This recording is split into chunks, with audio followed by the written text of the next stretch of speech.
Hi everyone, thank you for tuning in to Watchbox Studios. I'm George Mayer. And I'm CQ Gottlieb. C'Quon and I, we work alongside one another in the office, see each other every day, and lately we've been talking about how there's been so much quality material put out about FP Journe by A Collected Man, Hodinkee, and the like. And they've usually been focusing on his early models and his iconic pieces, such as the Resonance and the Tourbillon.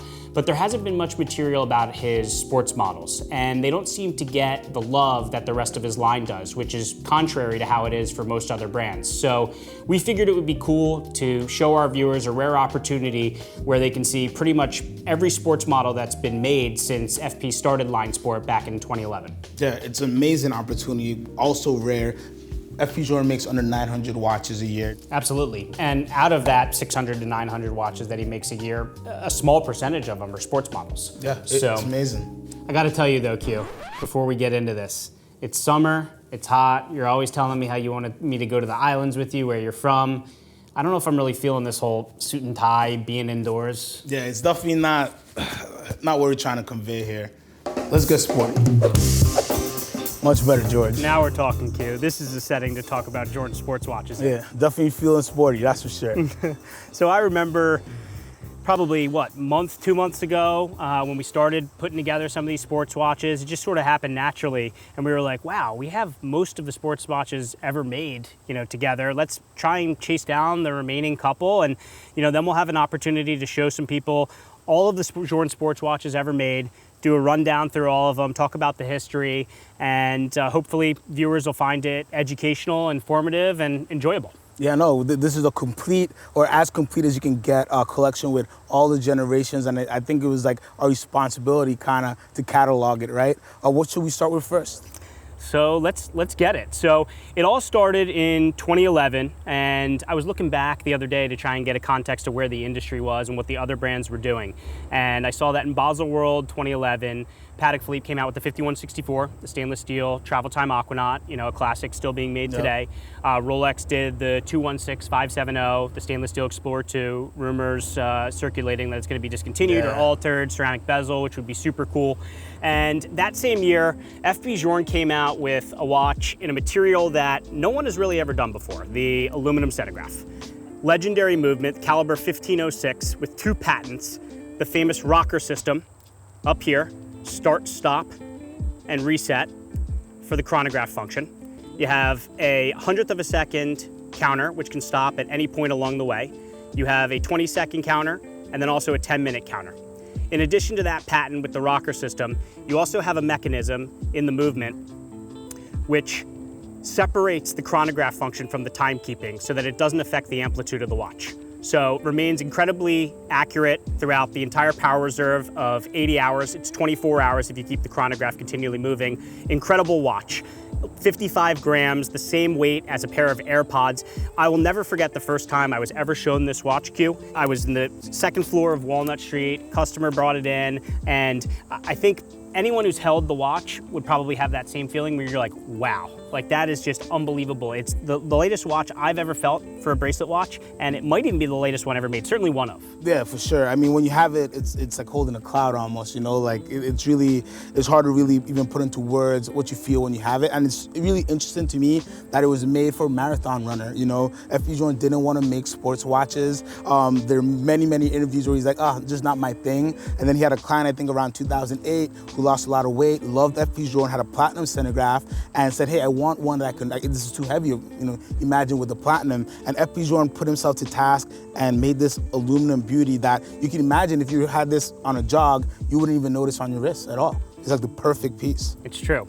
And then for those who don't want the bracelet, even though I think the bracelet's a signature part, he did make it on a rubber strap. So here we are, same watch on a rubber strap, wears a little differently. So he made 188 total of the aluminum Centigraphe while it was made for about 3 to 4 years. Then in 2012, he came out with the aluminum Octa Sport. So a self-winding movement in the caliber 1300. Same aluminum case, 42 millimeter case size, aluminum movement, yet again, even lighter, 50 grams, just barely over 50 grams. It's insane. 2 black cards weight, in your hand right there. And I think the automatic reserve is just the perfect pick up and go piece. You got your power reserve, I don't know, the dial really does it for me. I like how everything's spaced out, and it's just a perfect everyday, let's tackle the world right now piece. Not too much to worry about there. He made 316 of the aluminum Octa Sport. There were 100 of them that were made in black aluminum, which there was a 99-piece limited edition, half of which had the Indy Sport logo on the dial or not. Apparently you had your choice if you were a consumer at that time. And then 00 is in the factory in Geneva. FP owns that one.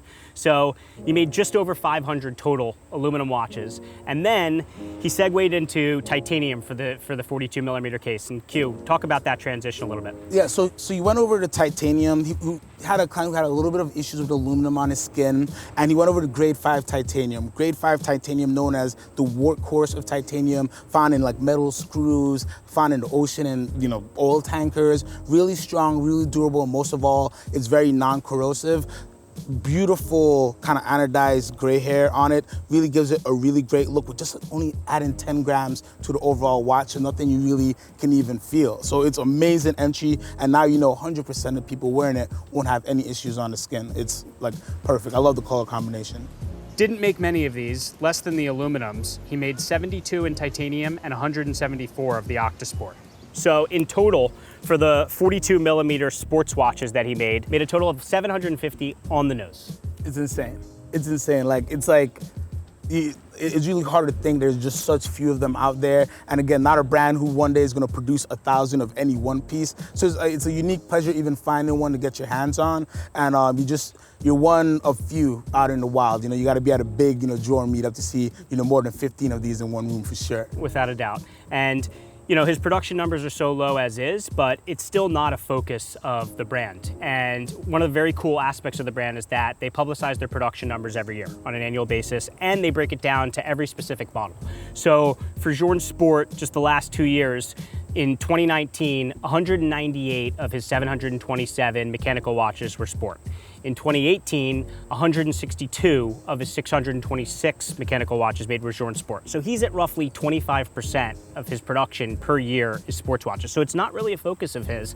And they're so awesome, but it's sort of, in the way the industry is now, sports watches are in. They're the focus, Royal Oak, Nautilus, Aquanaut, Rolex, Beach to Tux watches. And it's interesting that it's the lagger for Journe behind, the Resonance and the other precious, Tourbillon, other precious metal, watches on straps. Yeah, he makes, the variety of his collection as a whole is so awesome. And with the sports pieces, it's like, you think really almost like, why even make it? But it's nice that he does it the 20% of the production, but look at the many different models. And of course, these were done at different periods, but still he keeps it diverse, he keeps pushing. And what I love is he made it his, right? If you notice about all these watches, all of these are still thinner than a Rolex Daytona, right? I have a split-second chronograph here that's thinner than a Rolex Daytona. Because at the end of the day, he's FP Journe, and he doesn't like thick watches. He wants to be very, very wearable and comfortable on the wrist so you don't even notice it's there.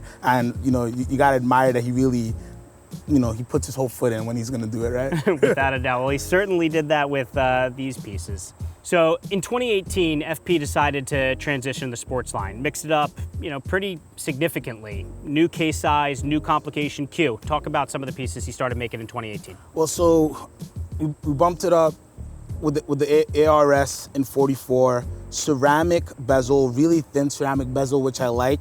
And then you can see the titanium numerals there. The 44 is a really nice size because without the lugs, it hugs it. So even if you have a little bit of a smaller wrist, it fits really, really well. The bumpers, as in the older case, still hold the same functionality, and to me gives it a really nice character. And I think for a bigger watch, because anytime you hear a big jump of 2 millimeters, you're like, I don't know how this is gonna work. This is an amazing watch that looks good on pretty much every wrist that I seen it put on. So I think it was a great case jump, and it just works perfectly with LineSport. Absolutely. I mean, I was going to say the same thing. It fits pretty much all wrist sizes. So I have a really small wrist, 6 3/4 inch wrist, and I'm wearing my ARS2 right here with the blue dial, and I have a customer who has over an 8-inch wrist, and it fits him perfectly too. So it's interesting how the lack of lugs allows it to hug the wrist very comfortably, and it's one of my best wears, I would say. Very seamless while it's on your wrist. So inside that 44 millimeter Octa Sport II, he made 2 different dials, which he didn't do on the previous versions. You have the yellow dial, which is incredibly identifiable. It absolutely pops. What it is, it's a yellow lacquered aluminum with transparent sapphire. And when you see it, you know what it just yells at you. And even whether it be, you know, in the sun like we're sitting in today, or when you're in the dark, when it looms on it, I mean, it's an unbelievably legible, quality, identifiable dial. It just has like a punch, right? Something about it just punches you in the face as soon as you see it. The yellow is perfect. It's not loud. It doesn't scream across the room, but when you see it, it kind of captures you for a little bit. Really mesmerizing dial, and I think it fits so well in the LineSport series because it gives you flavor without going overboard, and this is still something that you can have in the boardroom, go straight to the beach, and everything in between, and it just gives you a little bit extra character, a little extra uniqueness, and I think, you know, we love Journe for many things, the dials being one of them, and I love that he's not afraid to step out a little bit and do something really, really unique, and I think this, again, it punches you in the face. I love this dial. Yeah, no, he owns his own dial manufacturing facility, shares it with Vacheron Constantin, in fact, and so the guy has the capability of making many different cool dials. You know, you see it in his other watches, but he's even doing it now in the sports pieces. And in the precious metal versions of the AR2, you have a platinum version is a sterling silver dial with a blue guilloche to it, textured, which just incredibly good looking, applied numerals on the dial, same caliber in there, the 1300 ceramic bezel. And what's interesting though is on the precious metal pieces of the Octa Sport II, they're solid precious metal, solid platinum or solid rose gold bracelets. He got rid of the bumpers. And this was sort of like the transition that he made with these pieces, the 44 millimeter sports, which he's now no longer gonna make them with rubber bumpers. And I've heard different reasons as to why he did it. You know, they sometimes come off and then you have to have them replaced, or they'll wear down. But, you know, and then I've also heard that it was a manufacturing, part of the process was that they would have to order a lot in bulk and they wouldn't have them and it would mess up their manufacturing process. But either way, now you have this debate of whether, you know, it's better with bumpers or without. But interestingly enough, on that model, he only made it in rose gold and platinum with a solid rose gold or solid platinum bracelet. Brushed satin, sort of like a frosted finish to the bracelet. It's very muted. It's not in your face, not, you know, high polished or shiny or flashy. And another one that wears really well on the wrist, obviously significantly heavier in the precious metals when compared to titanium. Yeah, this is a stunner.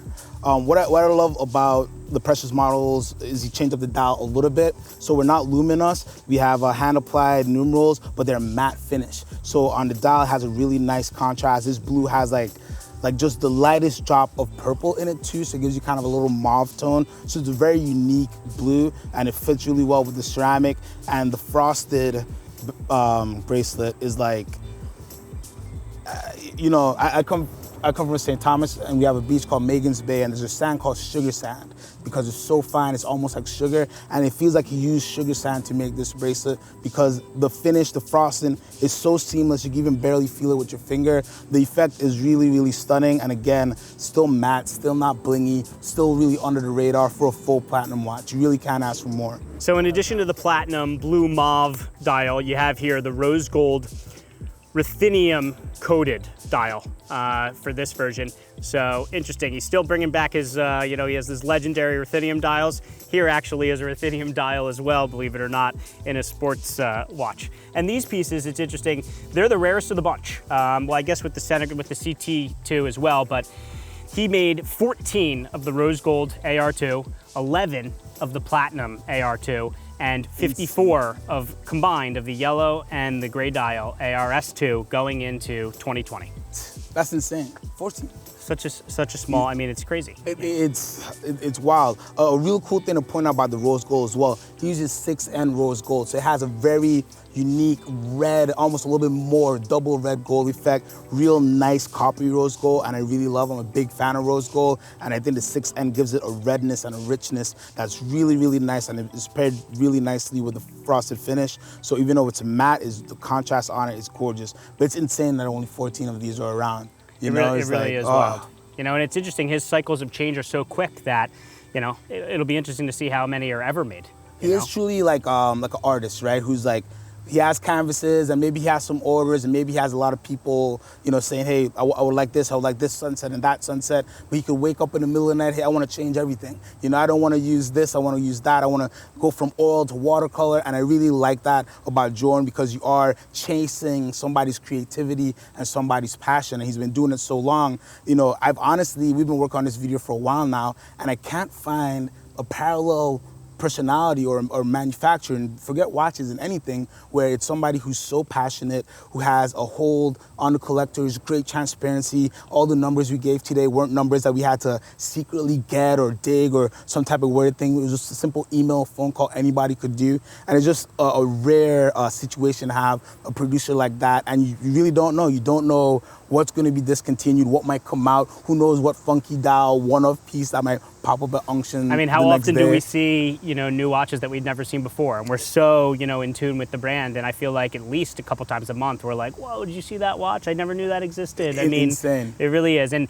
he keeps things under the radar too. You know, he's not about the fame, the publicity. It's about the passion. It's not about the bottom line. And I think he cares about the longevity of the brand and his brand name more than anything else. And I don't think that that's the case with many other brands, certainly not the majority of them. The other model that he made, which was the same movement as in the early sports models, was he did do the Centigraphe, the CT2, in 4 different variations. And by 4 different variations, here's the platinum version, again, with like a blue mauve dial.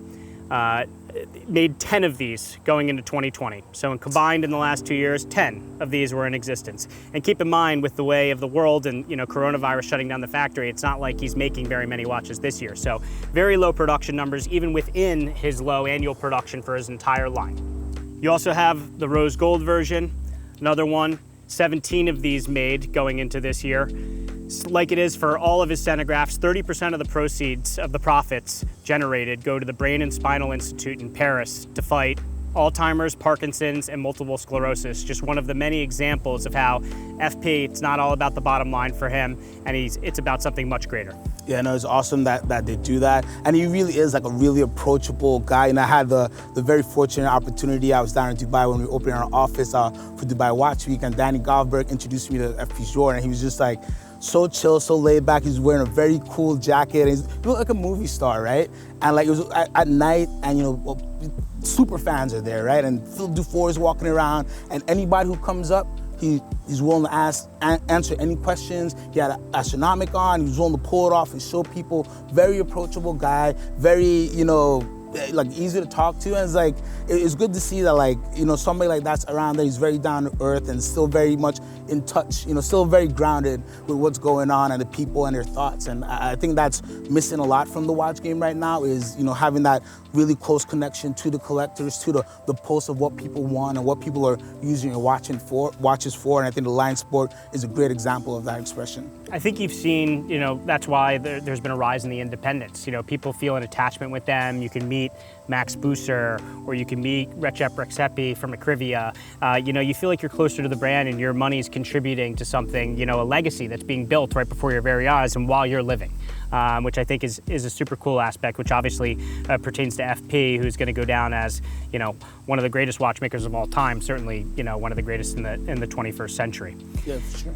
So the final sports watch that he's now making is an entirely new movement. So the Platinum Split, one of my favorite watches in existence. Unlike the other precious metal sports models, this was first made with the rubber bumpers, again, to provide shock resistance, but this was a totally new movement. A movement that he made for the only watch was the Caliber 1517. This watch is a variation of that, the Caliber 1518.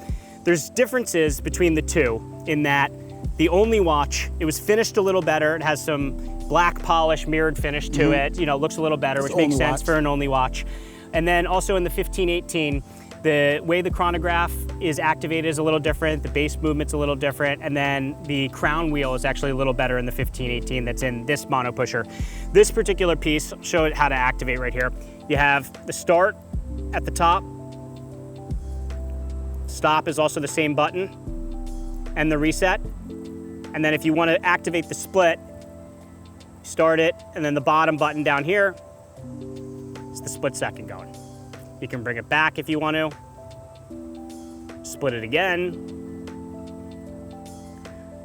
incredibly awesome watch, extremely good looking. Has like this bluish, purplish, grayish textured dial, which looks different depending on, whether you're in the dark, whether you're in the sunlight. One thing that he does is he prices his watches not off of what he could get, but by the cost of manufacturing. And that watch probably could retail for a lot more and it would still sell, but it's not about that for him. Oh yeah, 100%. I love this watch. I mean, I've said I love all these watches because I do, but this is a fun watch. I'm a big fan of chronographs, and I love that it's a split second, but it looks like a normal chrono with how you put the buttons there. I love the big date at 6 o'clock. It's a very extra large date, as he would say. You already know I love the rose gold and the matte numerals.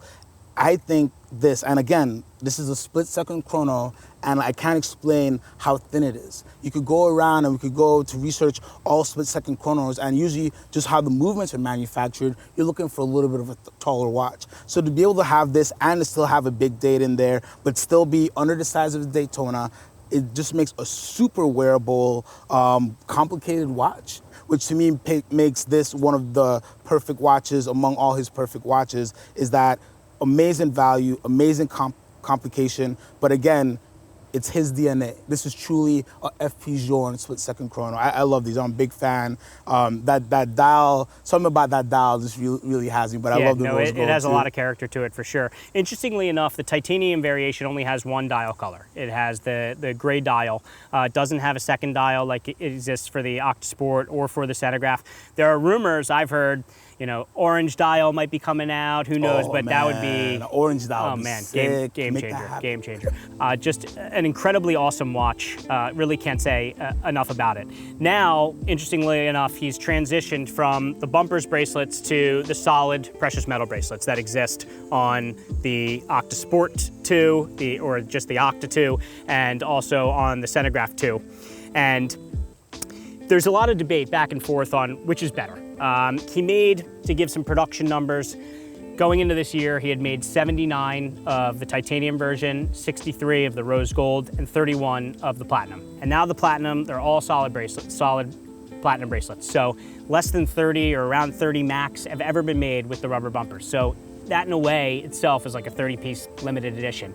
Now, it's funny, I think we did a poll on which is better, and it's pretty 50-50. I mean, you have people that like the aesthetics of the bumpers version. I think it dresses it down a little bit, makes it a little bit more sporty. Exactly, it does make it a little bit more sporty, but just a dash, just that little dash of salt and pepper to finish off the dish. That's what the bumpers are. So without it, it gives you an interesting effect where, because you have the polished ends, it gives you another little differentiating contrast there, and dresses the watch up just a little bit. So I think that will always be the polarization, and what's a good product without a little bit of debate. And I think the bumpers debate will always be fun, but you really can't go wrong with either one, right? Yeah, no, without a doubt. And it'll be a model that I think he'll probably change, whether it be a dial on the titanium piece, mix it up a little bit more, because we've been told from a very reputable source that no Centigraphs are going to be made in 2021. And when I heard that, I was like, wow, that's a legendary movement. And for that to no longer be made, it's like, whoa, is that going to be like discontinued? And that they wouldn't say for sure. But the fact that none are going to be made next year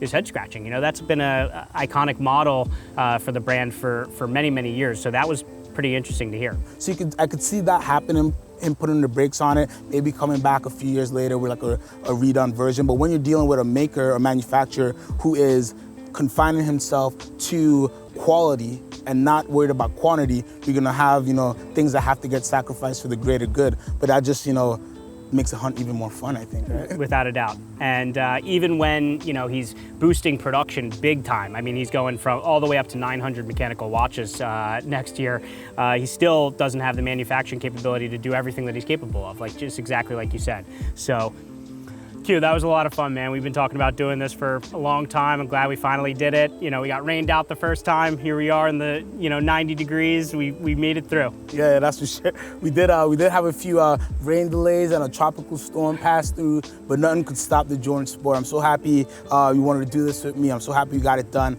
and I really think people will enjoy all these cool pieces we had and the fun we had making it for them. Well, I certainly had a pleasure. Thanks for doing this with me, Q. Anytime, George.